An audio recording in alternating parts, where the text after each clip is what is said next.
Chegou agora o momento de ouvirmos a última lição preferida pelo professor Dr. Agostinho Marques Lopes, com o título Como será a medicina no meu tempo?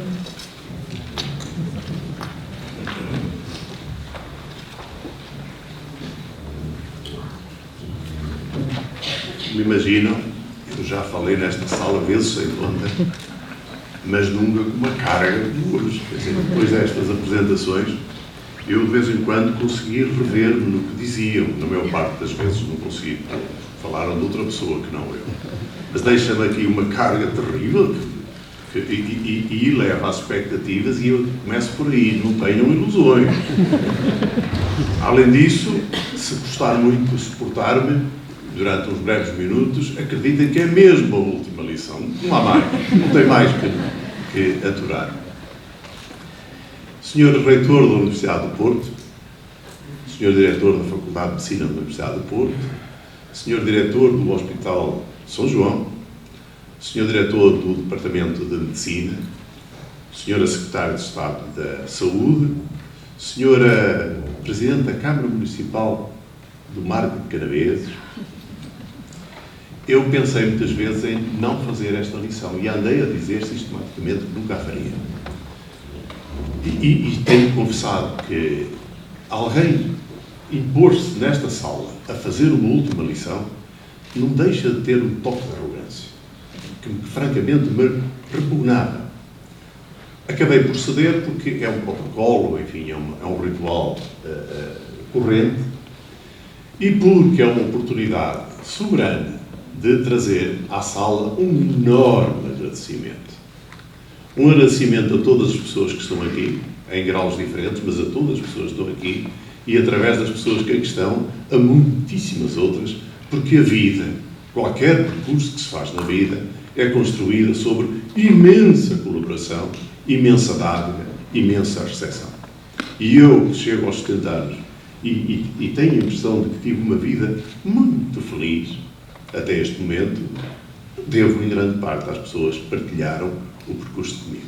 E é a razão fundamental porque estou aqui hoje e que vão ter que me ouvir durante alguns minutos. Queria agora voltar às personalidades para fazer alguns agradecimentos mais institucionais. Sr. Reitor, eu agradeço muito pessoalmente as palavras de amizade. Aliás, as palavras de amizade do Sr. Reitor, como de resto todas as pessoas desta sala, e em particular depois do meu amigo Carlos Paulo Cordeiro, têm este inconveniente. Eu escolhi o professor Carlos Paulo Cordeiro porque não tinha outro remédio, porque é o único professor catedrático, desde ontem, da pneumologia. E é uma pessoa muito amiga há muitos anos. E eu queria que ele fizesse qualquer coisa deste género, sobretudo para impressionar a minha família. Agora, enquanto o ouvia, eu ia pensando que não estava a atingir a meta, porque eles são minhotos, muito desconfiados. Portanto, agora, o que ficou patente e me agradou muito destas apresentações é que elas transparecem a amizade de todos os intervenientes.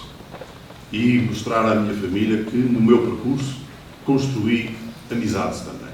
E isso é que me agradou particularmente aqui. Sr. Reitor, voltando atrás, eu de facto orgulho-me muito de ter participado desta aventura da Universidade do Porto. Curiosamente, eu sou um universitário recente. Apesar de ter um passado universitário longo, os professores de medicina clínica, como muito bem sabe, identificam-se habitualmente muito pouco com a universidade. E eu identifiquei-me especialmente a partir do momento em que tive funções de gestão que me obrigou a viver no conjunto da universidade e passei a ver a universidade com outros olhos e a ter um enorme orgulho que tenho hoje em ser professor da Universidade do Porto. Muito obrigado por ter cá vindo, por me permitir assim, dirigir-me assim, nestes tempos. Definir, exprimir esta gratidão. Senhor professor da Faculdade de Medicina da Universidade do Porto e professor do Departamento, é claro que o meu terreno universitário foi na faculdade e onde eu me identifico desde sempre, desde muito jovem, é como professor da Faculdade de Medicina da Universidade do Porto. Eu comecei a minha carreira ainda estudante como monitor, portanto o meu primeiro trabalho foi efetivamente no ensino da medicina. E com todas as vicissitudes que vivi e fui vendo ao longo dos anos, o meu orgulho de pertencer a esta instituição só aumentou. Tive 8 anos de funções de direção da faculdade, vi a faculdade por outros olhos nessa altura, passei a ver os professores de medicina com outros olhos, não ficou beliscado em nada a altíssima opinião que tinha deles, ainda que eu confesso que, como sabem, os médicos, de uma maneira geral, acham que são primas donas. Os professores universitários, Deus me livre. Quando coincide, Deus nos acuda. Mas, apesar disso, consegui lidar e chegar ao fim sem ter a menor animosidade com ninguém. Apesar das dificuldades enormes que há numa gestão de uma instituição em decréscimo de financiamento, com agravamento contínuo da atenção, naturalmente, ao qual foi, apesar de tudo, um prazer enorme. Eu quero dizer-lhe que tenho a menor recordação das pessoas de medicina, dos estudantes de medicina, a quem me dediquei ao longo do tempo, e muito particularmente do pessoal técnico da Faculdade de Medicina. A passagem como diretor deu-me a oportunidade de os conhecer e descobrir que temos gente de altíssima qualidade e empenhamento. Eu, se me permitem uma palavrinha à parte, apenas só para a Leonor Souto Maior, pai Ivone, com quem trabalhava diariamente, e o Dr. Antero, que está alguns por aí, e que me resolveu muitos problemas de interpretação legal em que me via aflito. E era sobre isto, permanente, que fiquei com uma enorme amizade. Mas é um sentimento difuso a toda a instituição, também neste plano, que é frequentemente esquecido. Sr. Diretor do Hospital de São João, eu sou, como entendo que deve ser um professor de medicina clínica, alguém que é primeiro médico e sobre isso constrói uma carreira universitária. E tem de se lutar por esse futuro. Não pode ser uma coisa distinta. Não pode ser alguém que faz carreira universitária e que vai sendo médico. Não pode ser. Um bom professor de medicina clínica, antes de mais, é alguém que tem que ser muito bom médico e que tem que ser reconhecido como médico pelos seus pares, como competente pelos seus pares. E, frequentemente, as coisas não são assim. Eu tive nesse aspecto, e, portanto, a minha gratidão ao Hospital de São João, a minha camisola do Hospital de São João é absoluta, me compreendo também. Eu tive um prazer enorme de partilhar a direção com uma direção hospitalar simultânea, que foi, nesse aspecto, absolutamente modular. Gerou uma enorme amizade que conservo para o resto da vida com o professor António Ferreira, porque efetivamente, esta articulação foi muito, muito bem conseguida e não pode ser de outra maneira, tem que ser institucionalizada para que seja sempre assim. Não pode depender, naturalmente, das características pessoais de quem está no terreno. Depois, uma palavra ao Sr. Bastonário. A minha carreira é médica, como sabe, e é uma carreira universitária. É a nossa desgraça, temos de fazer 2 carreiras sem nenhuma inerência. Temos de fazer todos os concursos. Mas tudo isso fiz no contexto de um médico que participa no ensino da medicina, participa da formação pós-graduada, que é tutelada e titulada pela Ordem dos Médicos, e participa em todas as vertentes como médico. De maneira que a mim, o meu convite para estar aqui, apesar de ser um ato académico, é porque é nesse contexto que vejo o exercício da medicina e da medicina académica, e se não for assim, não tem sentido. É um prazer enorme. Ainda por cima tenho um enorme gosto de o ouvir, porque é um tribuno. O Miguel Guimarães é um tribuno que fala muito bem e que dá uma esplêndida imagem que deve ter publicamente os médicos portugueses.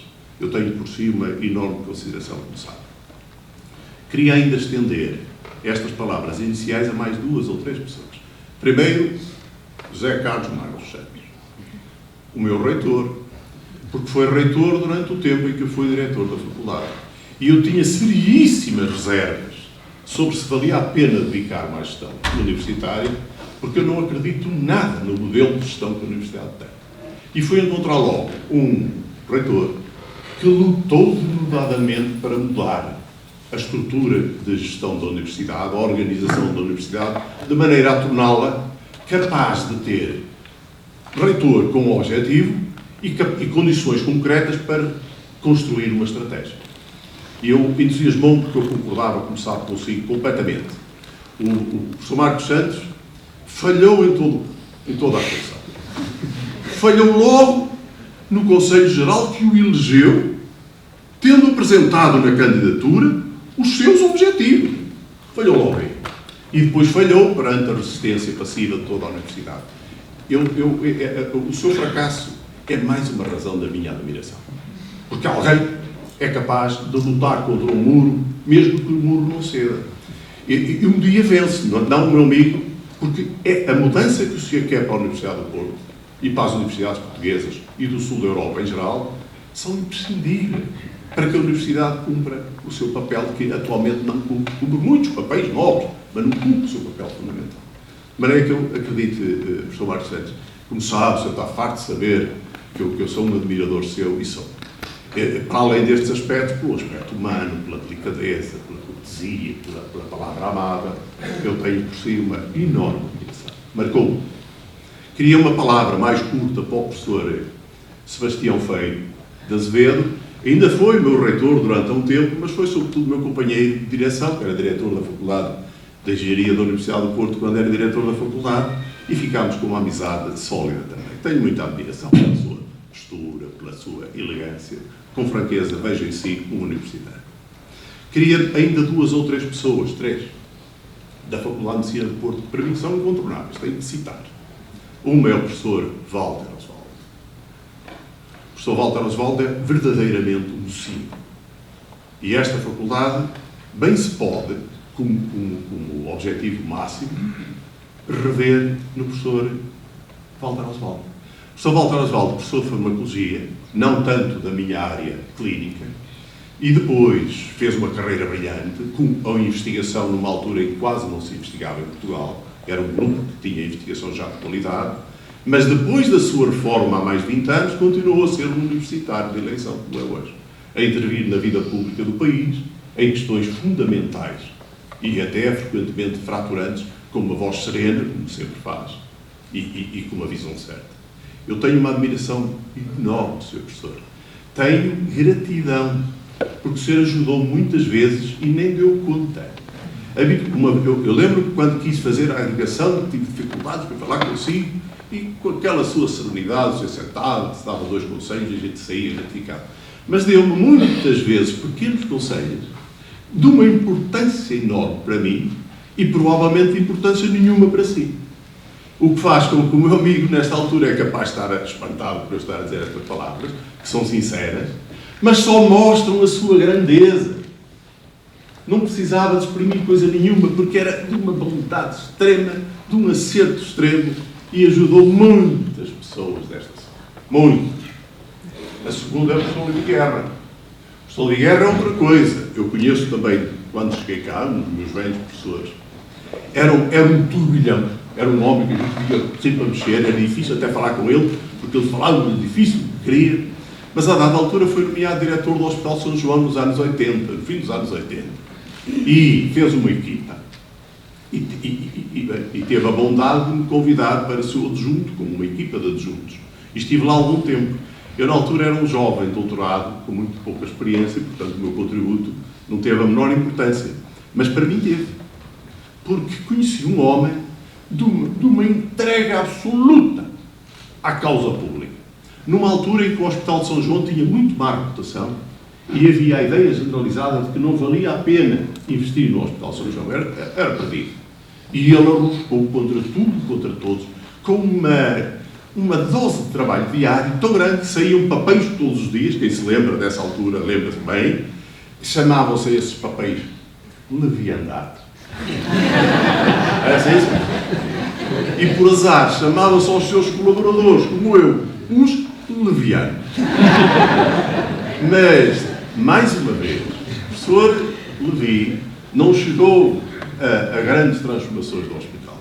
Foi substituído de uma maneira brusca pelo poder, que naturalmente pôs alguém que incomodasse menos as resistências passivas da instituição, mas, passado alguns tempos, foi diretor um seu discípulo, Jaime Duarte, que iniciou um processo de transformação deste hospital, que depois a Isabel Ramos impulsionou e que depois o António Ferreira levou até ao limite, e o hospital hoje é completamente diferente e tem uma raiz no início desse processo.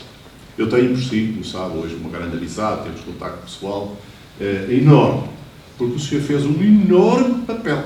É Prémio Nacional de Saúde, como sabe, atribuído há uns anos atrás, mas tem um papel que é daqueles papéis que se multiplicou. De facto, tenho por si uma enorme admiração e tenho muito gosto. A terceira e última pessoa não está presente. Chama-se Joaquim Pinto Machado.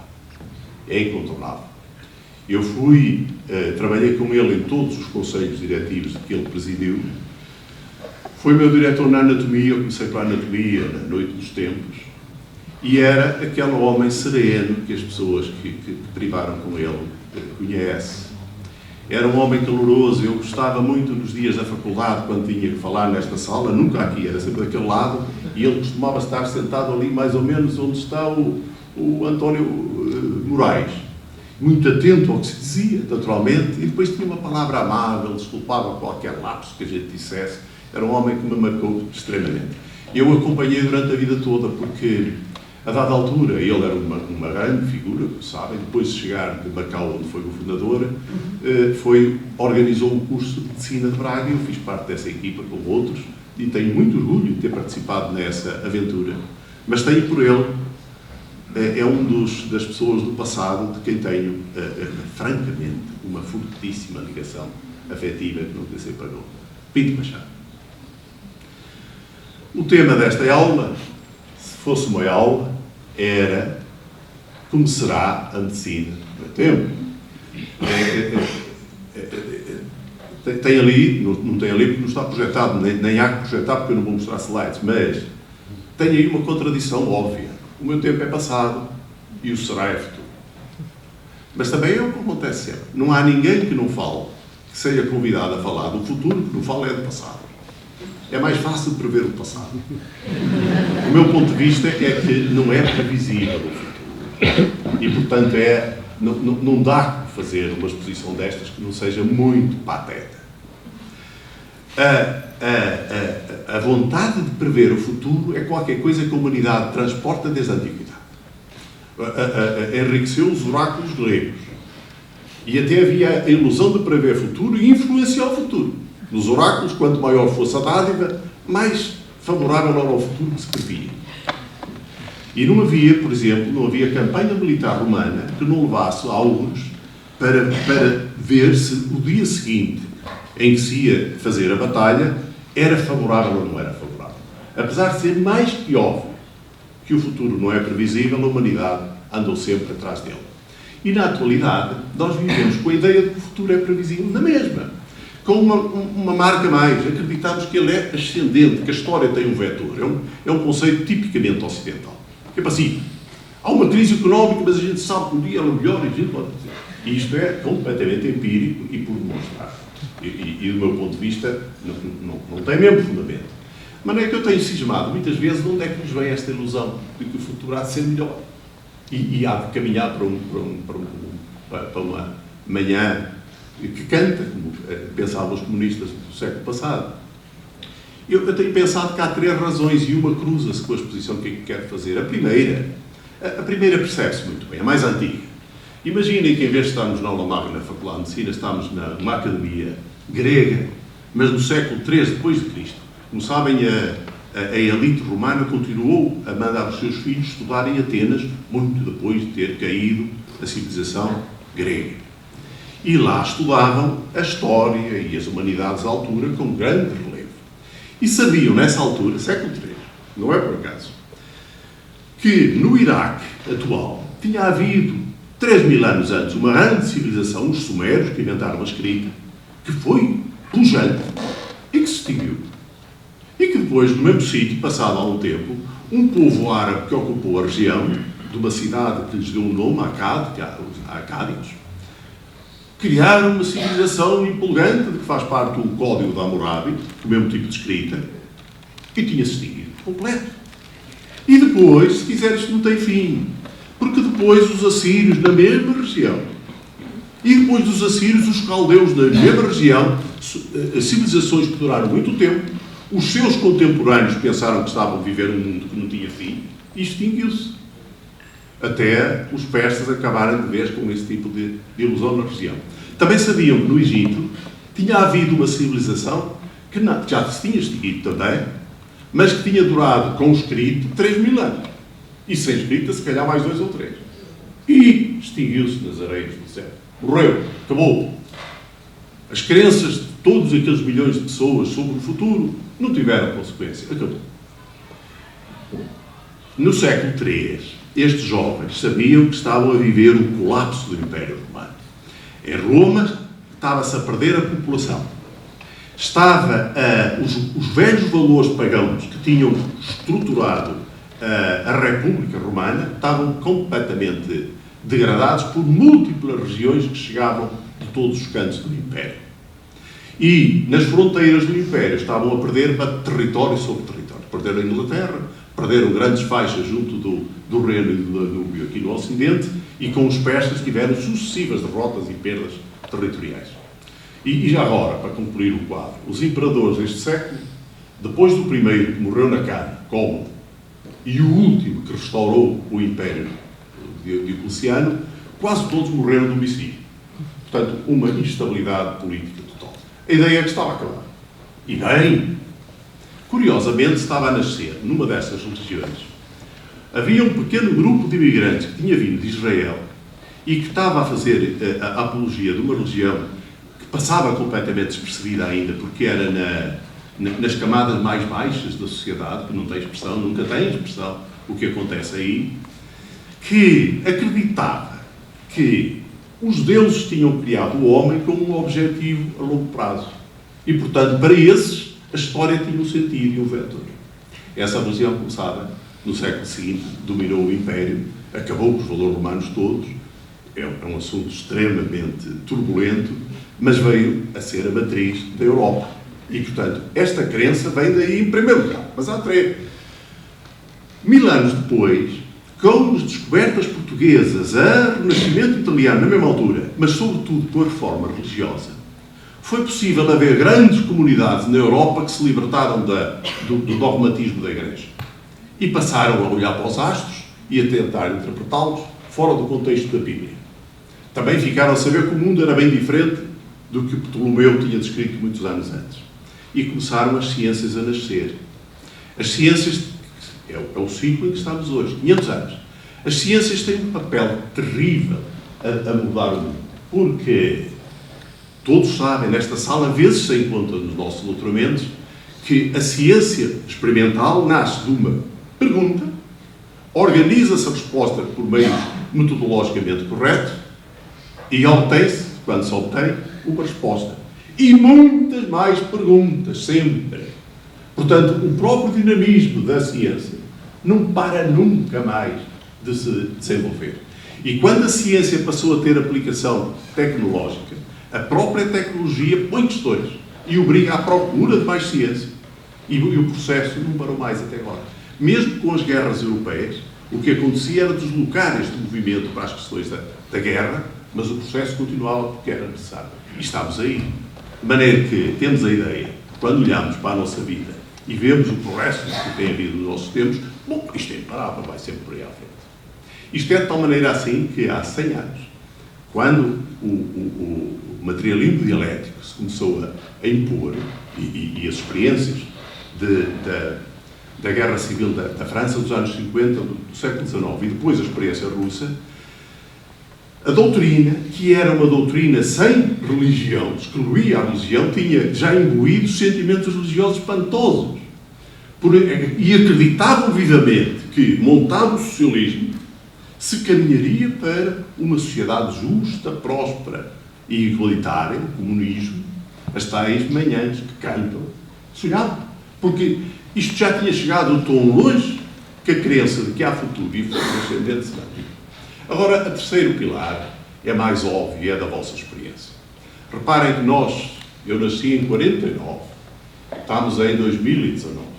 Este período a que nós assistimos foi de prodigioso desenvolvimento. Quando paramos para pensar, é que percebemos quão prodigioso ele foi. Na tecnologia, na saúde, onde quiserem. Coincidiu com a paz europeia do pós-guerra, Segunda Guerra Mundial. Criaram-se condições, de facto, excepcionais para enriquecimento da Europa e para o seu desenvolvimento. Mas quem viveu este período assistiu ao que os meus amigos assistiram. Eu sou, como já foi aqui dito, nascido num meio rural do distrito de Braga, interior, num país de analfabetos, nessa altura, sem cuidados de saúde de nenhum tipo, extraordinariamente pobre, com a habitação sem abastecimento de água em grande parte e saneamento, sem rede de distribuição, estamos no século XX, com o acesso ao ensino limitadíssimo, já havia a escolaridade obrigatória, mas eram 4 anos. No fim desses 4 anos, a esmagador, todos os miúdos iam para o trabalho agrícola, começavam a trabalhar pelos 10 anos. Hoje têm a coluna em muito mau estado, naturalmente, claro. E chegámos a esta altura, ao fim do século XX, com uma mudança tão grande, é tão grande a mudança, que as pessoas da minha geração, os mais velhos da sala, não são capazes de explicar isso aos filhos. Os netos não compreendem. Assim, é difícil um país ter tido, e Portugal em concreto, em 8 séculos, ter tido um período de tal desenvolvimento, o que nos dá uma boa janela de esperança. Fizemos um trabalho absolutamente notável. Mas esta convicção, reparem, eu pusei ali o telemóvel, quem é que preveu que ia haver maneira de pegar numa coisa pequena, marcar um número e falar para o vosso filho, que anda lá pelos Estados Unidos, sabe Deus onde, e ele atender? E depois haver ninguém. Não há Júlio Verne, não há Orwell, não há nada. As previsões não existiram nunca a acompanhar o que veio a seguir. Nem é possível, porque elas nascem de sucessivos avanços e, portanto, não são lineares. Agora, reparem, para nos colocar mais agora no foco. A saúde. Portugal, nessa altura, não tinha cuidados de saúde, não sabem. E não tinha condições sociais e de higiene para ter saúde. Como sabem, a primeira medida a melhorar os indicadores de saúde não é medicina, é água. E não tinha água abastecida ainda. Hoje, temos a situação que vê. Na minha juventude, a gente ouvia falar das pessoas mais abastadas que tinham um pé de meia que guardavam para uma doença, uma operação que eles precisam. Seria impensável nessa altura imaginar um país que tivesse um sistema de saúde capaz, ou pelo menos com a intenção de dar resposta na doença a todas as pessoas, independentemente do perfil contributivo e de acordo com o estado da arte. Isto seria, se alguém o escrevesse com cuidado nessa altura, uma utopia que impressionaria mais do que a de Tomás More. Seria impensável, seria uma coisa perfeitamente impossível e realizou-se. Este é o aspecto que eu gosto. Este é que é o futuro do meu tempo, porque eu estou a pensar colocar-me nos anos 60 e imaginar o tempo para a frente. E este futuro foi prodigioso. Assisti ao nascimento das carreiras médicas, Sr. Bastonar, é preciso lutar por elas, que fizeram um milagre em Portugal. A organização da medicina nos hospitais, e depois a organização muito mais tarde nos cuidados primários, mas depois de muita dificuldade de se instalar, hoje são a pérola do sistema de saúde, parece-me, particularmente aqui a norte. E conseguiu-se. E está feito. É notável isto. Agora, o problema é sempre este. O problema é muito curioso, deixem-me só fazer uma nuance. Eu assisti, como fui diretor de serviço há anos sem, é obsceno até o tempo em que fui diretor, mas fui nomeado. E nomearam-me e depois não questionava, deixavam-me estar e tal. Recebia 2 internos ou 3 internos por ano para fazerem o internato de especialidade, que dali a 5 anos terminava. E, portanto, passaram pelo serviço enquanto fui diretor, muitas dezenas, mais de 60 internos, que são hoje médicos que estão espalhados aí pelo território, muitos deles dentro desta sala. E comecei a constatar desde o início que chegavam jovens que não escolhíamos, concorriam, de excelente qualidade. Ao contrário nós somos todos queixámos sempre que a geração nova, não sei raça, não no meu tempo é que era bom, mas não era. Eram excelentes. E não eram escolhidos. Eu espantava-me porque, se fossem todos desta faculdade, eu acharia razoável. O Sr. Reitor sabe, o Sr. Reitor sabe que é reitor de uma universidade que tem o melhor curso de Medicina do país há muitos anos. Para que não haja dúvida, chama-se Faculdade de Medicina de Bruxelas. Ok? Vamos entender. Mas em abono da verdade, isto não é assim. Porque eu recebi perdas de todas as faculdades. E de Espanha, e até do Brasil. E até da África. E, de facto, a qualidade não tinha nada a ver com a escola. Eram qualidades, de facto, dos nossos jovens que eram muito bem formados. Sr. Bastonário, cuidado. Há ameaças no ar para alargar cursos de medicina, que eu penso que não fazem falta, mas pelo menos com qualidade. E há perigos de aventuras. A experiência privada em Portugal, universitária, não é brilhante, ou pelo menos muita dela não é. É preciso muito cuidado. Este é um património que nós não podemos de todo arriscar. Esta qualidade da nossa medicina tem que continuar, obviamente. O sistema hoje está ótimo. Não está... O sistema hoje está sob enorme tensão. Há duas características neste momento de sinal contrário. Uma delas extremamente preocupante, outra muito generosa. A preocupante é o financiamento da saúde.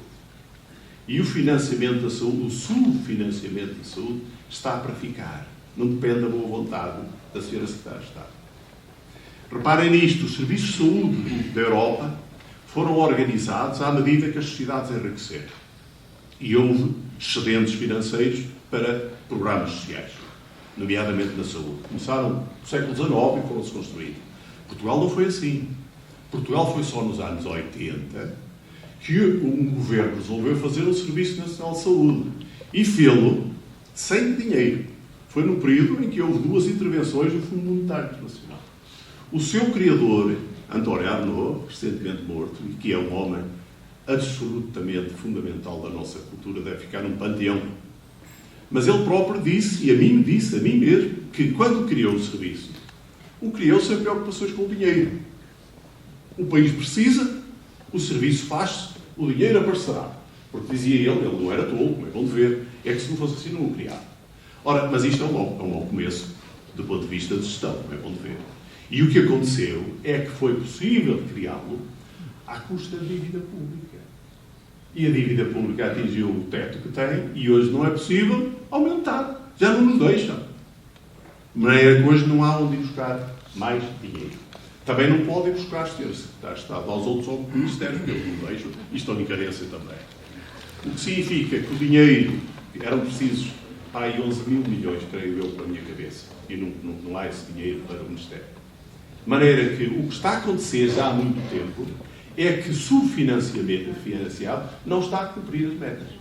O governo gosta de falar das grandes metas, mortalidade, mas a satisfação dos doentes, as listas de espera, são consequência. Depois há muitos outros problemas com que vocês se ocupam, e muito bem, mas este problema de fundo ninguém se ocupa. A sustentabilidade ninguém se ocupa. Nem a discutem. Nem podem discutir. Porque se o governo disser que não há dinheiro, é despedido. Já se percebeu em Portugal, nos últimos anos, que dizer a verdade quando a verdade não agrada, perde as eleições. E então o que os políticos fazem, com todo o respeito, é eludir a questão, é tergiversar. Cada vez que têm uma pequena medida, dizem que estão a contribuir para resolver o problema. Os médicos sabem muito bem que isso não é verdade. Mas o público não sabe. E vota na mesma. Sabem isso muito bem. A oposição podia pegar neste assunto. Não pode. Porque se disser que não há dinheiro, está a desculpá-los. É muito melhor dizer que é porque vocês são incompetentes. Ninguém discute. Este assunto é chocante. Ver esta dificuldade, vê-la, o perigo explosivo que é, e não o ver discutido na sociedade portuguesa. Em contrapartida, nestes 30 anos, criámos profissionais. E hoje temos dezenas de milhares de médicos, enfermeiros, técnicos de diagnóstico, fisioterapeutas, pessoal auxiliar da mais elevada qualidade. E este ativo é um ativo tremendo. Eu não sei o que fazer com ele, mas sei que sem ele não se pode fazer nada. E isso fez-se. E de facto, esta é a parte generosa da situação, mas muito preocupante global. Aqui obriga-me a fazer uma pequena nuance, porque eu não me alongo muito mais. Mas tenho que introduzir aqui alguns agradecimentos. Da aventura da chegada dos internos sucessivos, aconteceu que chegaram também internos que fizeram a sua especialidade e ficaram no serviço de pedagogia. Como estive lá muito tempo, não creio que não há nenhum médico que eu não tenha participado no internato. E depois acompanhei o desenvolvimento profissional após.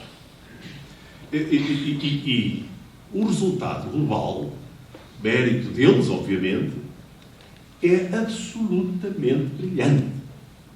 O serviço de pneumologia do Hospital São João é muito melhor do que o Hospital São João, penso. Muitos deles, são mais de 4, éramos 7 doutorados até ontem, agora são 6, eu sei. Mas, não são só médicos. Mas o número deles, que é líder nacional na sua área do saber, múltiplos. O presidente da Sociedade Portuguesa de Pneumologia é o António Moraes. O anterior era um espanhol. Estamos a falar de uma sociedade de grande peso, de Lisboa. Já agora, uma chapelada muito especial para o António Moraes, porque tem sido diretor da revista de Pneumologia, agora chama-se Pulmonology, porque tem a ambição de ser uma revista internacional, e esta semana passou o fator de impacto 2, ultrapassou o 2. É a revista científica, médica, mais cotada em Portugal. Uma homenagem. Mas gente desta de qualidade é muito grande. E é gente que me deu um prazer enorme, uma vivência diária, desde que chegava muito cedo ao trabalho e estava por lá, e um convívio extremamente caloroso. Eu levo deste percurso um sentimento de gratidão enorme. Não fizeram isto por mim, cada um fez o seu trabalho, mas fizeram muito bem. E eu tive uma pequena participação. A pequena participação fundamental foi acolher bem, ser solidário e atento e acarinhar as suas ambições pessoais. O serviço tem a prática, desde sempre, de fazer parte do seu internato fora do país, ainda hoje. Entendemos que um país da dimensão portuguesa tem mesmo de continuar com os olhos fora, ou fica muito atrasado. Mas isto lá resolveu muito bem. Eu queria aos médicos que estão aqui na sala, da pneumologia atual, os que saíram, dizer-lhes que, quando reflito, tenho-lhes dito muitas vezes, sobre a minha vida passada, a gente fez alguma coisa bem feita e outras menos bem feitas, mas esta é aquela que me enche mais de orgulho. E com isso, o meu reconhecimento por me encherem de orgulho. Com eles, só para alongar, tive outra experiência, que foi orientar doutoramentos. Muitos doutoramentos. Quer no serviço, quer fora do serviço. E vários, desde enfermeiros, fisioterapia, médicos. A própria secretária de Estado era médica de um hospital, que não, este hospital não era do centro universitário, e um dia procurou, a perguntar se estaria disponível para orientar, claro. Merece uma referência especial à professora Raquel, porque não tive nenhum doutoramento que me desse tão pouco trabalho. É uma pessoa muito assertiva, fez as provas aqui nesta sala, também tive o gosto de as presidir, passando as metas científicas necessárias para o doutoramento, muito por cima da linha necessária, e no dia-a-dia as coisas, até pelo contrário, quando estava a terminar os seus estudos, a minha insistência com ela era para parar e apresentar-se à prova, já tinha mais que trabalho de investigação, foi um prazer enorme. Também gostava de citar só mais outra. Recentemente, mais tarde já, apareceu-me, depois de um mestrado, uma bióloga do hospital do Instituto Português de Oncologia, que me veio procurar também para orientá-la no doutoramento, em área de cancro de pulmão, porque estudava a biologia do cancro de pulmão, bióloga, e eu, claro que sim, aceitei. Ela já tinha um perfil científico e produção científica muito significativa quando me procurou, mas a dada altura demorou muito. E comecei com ela ao contrário, a insistir. Um dia chegou aqui e fez as provas. Mas o curioso é isto, é que doutorou-se em medicina, em biomedicina, neste caso, porque não era médica. Casou-se, no meu período. Teve um filho, no meu período. E inscreveu-se em medicina e fez o curso inteiro. Este tipo de coisas é do outro mundo. Eu, velho como sou, nunca vi um homem capaz de fazer tal coisa. Não há. É um prodígio de... Não, estão a pensar alguns, pois não, ficam grávidos, os homens não ficam. Não. Isso é desculpa que os homens habitualmente dão, mas é um prodígio, de facto, e, portanto, reparem, Este tipo de participação na vida das pessoas é absolutamente impagável. É um património que a gente leva na alma até à morte. Queria uma palavra também para a família. Estamos nesse terreno. Eu sou um de 8 irmãos. Um dos meus irmãos mais velhos morreu de acidente muito cedo. Hoje somos 7, são para aí, espalhados. E os pais, naturalmente, já morreram, mas mantivemos todos uma coesão muito grande. Qualquer pretexto serve para reunir os irmãos. Aliás, isto na minha família propagou-se à geração seguinte, porque os primos também fazem reuniões periódicas, primos, e são mais de 20, são muitos, naturalmente.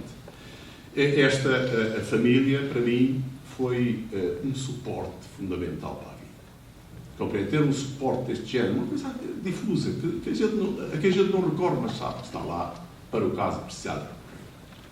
Portanto, eu quero o reconhecimento. Esta lição foi em grande parte para terem a oportunidade de ouvir o professor Paulo Cordeiro fazer aquelas coisas, para ver se os impressionava, porque tenho imenso orgulho na família ancestral.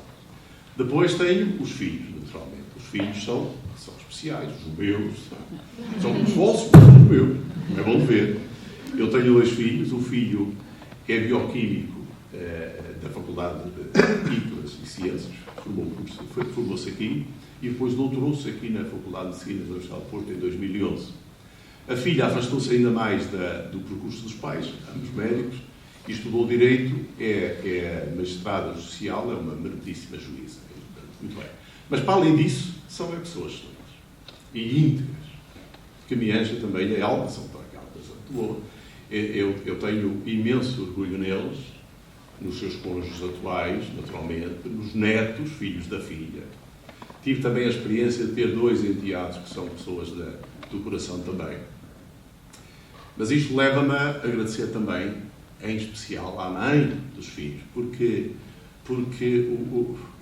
as qualidades deles mesmos são da mãe. A mãe foi muito mais importante na sua educação do que eu fui. De maneira com uma velha muito profunda à mãe. Também não posso deixar. A minha vida não foi exemplar em termos de estabilidade conjugal. Não posso deixar de dizer aqui uma palavra de gratidão às pessoas que partilharam a vida em algum momento comigo. Todas. E agora, especialmente, à minha atual companheira, que, apesar de eu ter 70 anos e não ter grande currículo, não é? ainda assim tem a generosidade suficiente para arriscar, partilhar o resto da vida comigo. O meu, sou tudo aquilo, estamos numa altura de falar de amor, mas de reconhecimento, de gratidão. É preciso ter uma enorme gratidão, o suficiente para preencher as dúvidas dela e as minhas. De maneira que o meu agradecimento também.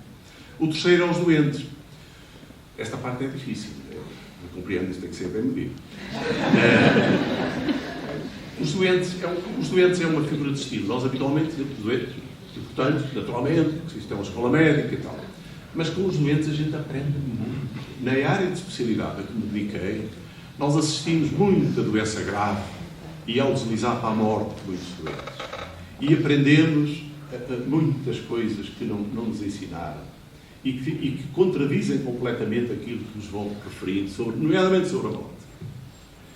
E sobre os doentes que perdem capacidade. Reparem que esta medicina de ponta que se faz neste hospital fez à demografia uma alteração importante. Hoje há populações que não existiam há 20 anos. Os doentes transplantados não havia. Os centenários não havia. Na área respiratória, os insuficientes respiratórios começam com o crescente, depois com o crescente de deambulação e depois ventilação, mantém-se vivos à espera do transplante e estariam mortos. Compreendem? Quer dizer, são populações novas para que a medicina não tem bússola, porque os estudos em que assentamos a nossa prática médica não incluíram esses doentes necessários. Mas há um grupo especial que nós temos, são os doentes neuromusculares, que chocam particularmente. São pessoas que, no meio da vida, começam a perder a ação muscular, ou para a neurologia, e depois vêm para a pneumologia quando já não conseguem respirar, não têm músculos para respirar. E são ventilados e conseguimos mantê-los muitos anos, a ventilados assim. Quando se fala num assunto destes entre leigos, as pessoas dizem assim, sempre, assim não vale a pena viver. Assim não queria, antes queria morrer. E é uma ilusão de quem está de saúde. Não é verdade. Garanto que não é verdade. Não é nada verdade. O que se diz sobre a aproximação da morte. E então os políticos, Sr. Professor, até assustam, porque não sabem nada do que estão a falar. Não é assim. Simplesmente não é. Eles querem viver. Com isto, aprendi a interpretar alguns dramas da humanidade. O primeiro de todos é o drama de Adão e Eva. Voltamos atrás, lá vamos à Bíblia. Adão e Eva. Eu só percebi bem o drama de Adão e Eva com estes doentes. Reparem que, no Gênesis, Deus criou o homem e a mulher em 3 ou 4 linhas, muito mal definido, como uma coisa vaga entre os homens e os anjos. E pô-los no jardim do Éden, com todas as condições para não terem nada a fazer, para ser felizes. E pôs-lhes todos os frutos. Mas disse-lhes que havia lá uma árvore, que é a árvore da ciência do bem e do mal, ali não se via. Ora, no auditório de investigação, está-se mesmo a ver que era aí que iam todos à ciência, à árvore da ciência. Aliás, dizer isto às criaturas e pôr na frente do nariz era mesmo uma tentação. E foi o resultado. Claro, quem é que tentou? A mulher. Também costuma ser. Logo de seguida, Deus castigou-vos. E vejam o castigo. O homem vai ter que trabalhar para comer, expulsos do paraíso. O trabalho é um castigo.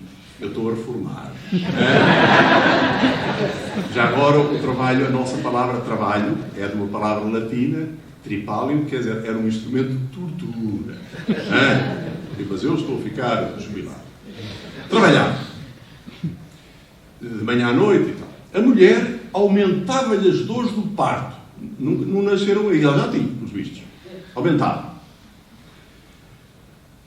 Teria que procurar com paixão o seu marido. Que é um castigo, custa muito imaginar que raio de castigo, mas enfim, é esse o castigo. E os dois teriam que encarar a morte. Imaginem agora, expulsos para o deserto, 2 criaturas recém-nascidas, não é assim? E sujeitas tiveram uma baixa de expectativas brutal e, portanto, uma enorme infelicidade. Até aí percebia eu já. O que eu não percebia era como é que se recuperava. E agora percebo pelos doentes. É que logo no primeiro dia de trabalho, o Adão trabalhou que se fartou, aquilo custou. Mas ao fim do dia deitou-se, sentou-se à sombra de uma acácia do deserto, junto de uma nascente, e bebeu um copo de água, olhou para trás para o que tinha feito e sentiu-se satisfeito com o que tinha. Um instante de felicidade. Quando foi para casa, ainda não tinha casa, quando foi procurar a Eva, fui a pensar na Eva e a dizer, a Eva tramou-me, pôs nisto, mas pensou, mas de mulher valente, que foi submissa, foi capaz de bater o pé ao castigo, e foi admirá-la todo o caminho. E quando chegou lá à casa, ela ainda por cima dirigiu-se com paixão, como manda o castigo. E passaram uma noite de amor intenso. E sentiram-se os dois muito felizes outra vez. Quando, passados uns tempos, a Eva teve o primeiro filho, o Caim, também teve dores, que se fartou. Mas quando o filho nasceu e o puseram ao peito, ela olhou para o filho, esqueceu-se das dores, sentiu-se felicíssimo. O homem superou a primeira desgraça, por excelência, que Deus lhe deu. E superou todas. Supera tudo. Estes doentes têm 40 e 50 anos, estão instalados na vida e têm boas expectativas para a sua reforma. Em 2 anos ficam completamente independentes sem respirar. Mas logo de seguida ganham confiança pelo pessoal de saúde que se cuida deles. E depois, a filha um dia vem-lhes dizer que vai casar finalmente e o homem fica muito feliz. Ou então nasce o primeiro neto. Ou então é a primeira comunhão.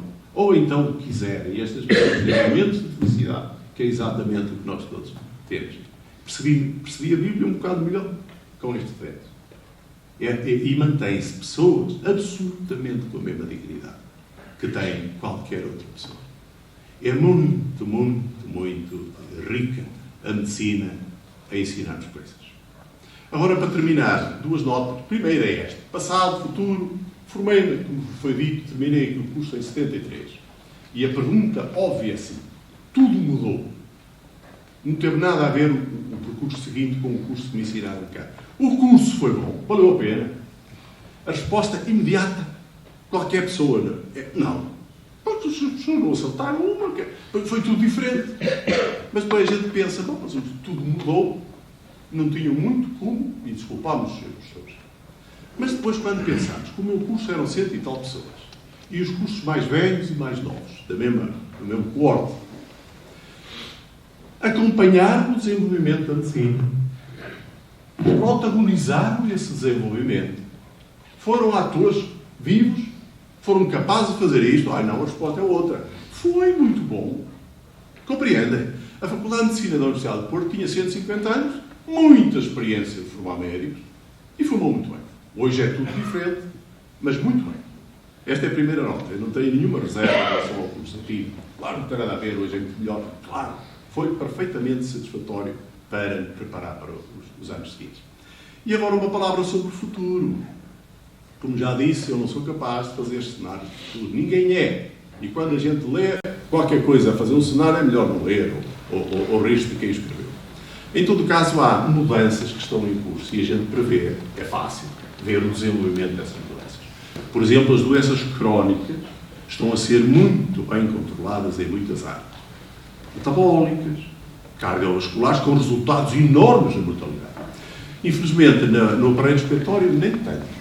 Porque, a par da parceria com a indústria, nomeadamente farmacêutica, há uma maldita parceria com outra indústria que se chama tabaqueira. E tem revelado uma capacidade de adaptação incrível. Vejam que nos países de repressão do tabaco, de proibição de publicidade, até inventaram formas novas de tabaco para permitir apresentar-se com uma imagem favorável. Já agora, bom negócio, porque tem um valor acrescentado maior. Portanto, até vale a pena. É tremendo isto. E faz o que é fundamental, que é manter a dependência dos doentes, que é para não deixar de ter os seus consumidores. E temos tido esta concorrência que tem feito com que o tabagismo não seja combatido. O Sr. Secretário de Estado, ele era preciso ser combatido de uma maneira mais sistemática. Não pode ser por ondas e depois esquece a outra coisa. Era preciso um pouco mais. Nomeadamente, é preciso chegar à educação, às crianças, mais intensamente do que chega hoje, para tentar mudar a conotação. Mas vejam o cancro, por exemplo, do pulmão, que eu habituei-me a ver sempre uma doença sem esperança, quando não era cirúrgico, e o desenvolvimento da biologia molecular e da imunologia deu, nos últimos anos, um avanço incrível ao conhecimento e aos resultados. Aquilo que era, na altura, poucos meses de vida, para muitos doentes, é vários anos. E a gente não sabe quanto, portanto, as pessoas continuam a viver, até que o dia morre, tal qual como nós. Não sabemos quantos anos, podiam morrer, mas deixam de ter uma espada sobre a cabeça. São duas marcas. Mas a que mais me impressiona, porque também está a acontecer, da minha experiência, é a maneira como chegamos à morte. Hoje morremos em condições muito melhores do que morríamos no passado. E as questões da morte têm hoje que ser discutidas sempre com base na ciência atual, que somos capazes de fazer. Quando se discute estes assuntos, é muito pela superfície e imaginando sempre qualquer coisa dramática. A morte é dramática, mas o sofrimento da morte foi reduzido drasticamente e continua a ser, e isso enche-me de esperança. Não me enche de esperança outro aspecto, é que isto acontece no primeiro mundo. O mundo é maior do que isso. E a África e a Ásia não têm isto. E o mundo só vale a pena e só merece ser festejado se for por toda a parte. Portanto, nós temos que, no nosso caso, e com o nosso número de médicos, continuar e aumentar, Sr. Bastonário, os cuidados com a África. É um dever do nosso interesse, de que não podemos aliar-nos também. E, de facto, as condições são completamente diferentes. Há muitos mundos neste mundo onde vivemos. Bom, e está a acontecer uma coisa que é imparável, que se chama inteligência artificial. E a inteligência artificial penetra todos os aspectos da vida.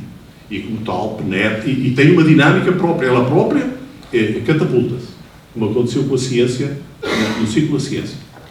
O que faz com que grande parte do trabalho médico venha a ser substituído por trabalho automático a muito curto prazo. E, portanto, os nossos jovens médicos provavelmente vão trabalhar noutra coisa que não tem a medicina. Claro que haverá o ócio, haverá muita gente disponível, haverá as artes, haverá coisas para ocupar. Mas, propriamente, o trabalho médico vai ser diferente. De maneira que nós, para a educação médica, precisamos de hoje fazer a formação que fazemos, mas preparar fundamentalmente os jovens para um mundo em mudança. Porque isto é imparável. E vai continuar a ser em mudança. Não é pelo mundo, não é pelo cenário, é pelo mundo a mudar. E a educação médica tem alguma resistência, tem alguma inércia. E tem que ser uma preocupação das instituições de saúde. A última nota, ainda sobre a inteligência artificial, é que vai retirar grande parte da ação sobre os doentes do foco humano. E a relação médico-doente, que se anda a cultivar há mais de 2000 anos, de maneira explícita, desde Hipócrates, fica em risco. Ora, a relação médico-doente, de que falamos habitualmente, não é uma prerrogativa dos médicos e dos enfermeiros. É uma necessidade dos doentes. É uma necessidade de vocês todos nós, quando estamos doentes, nos momentos dramáticos da vida, quando nos aproximamos da morte, quando nascemos. De maneira que temos que acompanhar a inteligência artificial e estar dela, mas dentro das instituições temos que cultivar sempre e mais os valores civilizacionais, como é o caso da relação médica. E é muito difícil de fazer, que é mais fácil ensinar ciência. Mas isto é absolutamente fundamental, porque diz respeito às pessoas da sala, aos filhos, aos netos.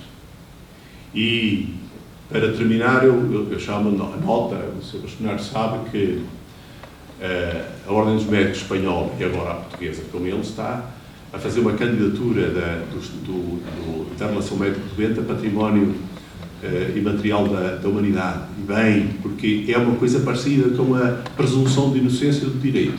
São conquistas civilizacionais que podemos largar a mão, porque senão sofremos. Temos solução técnica para os nossos problemas do futuro, eventualmente, mas temos um mau futuro e precisamos absolutamente manter esta cultura que fomos acumulando. Muito obrigado pela atenção.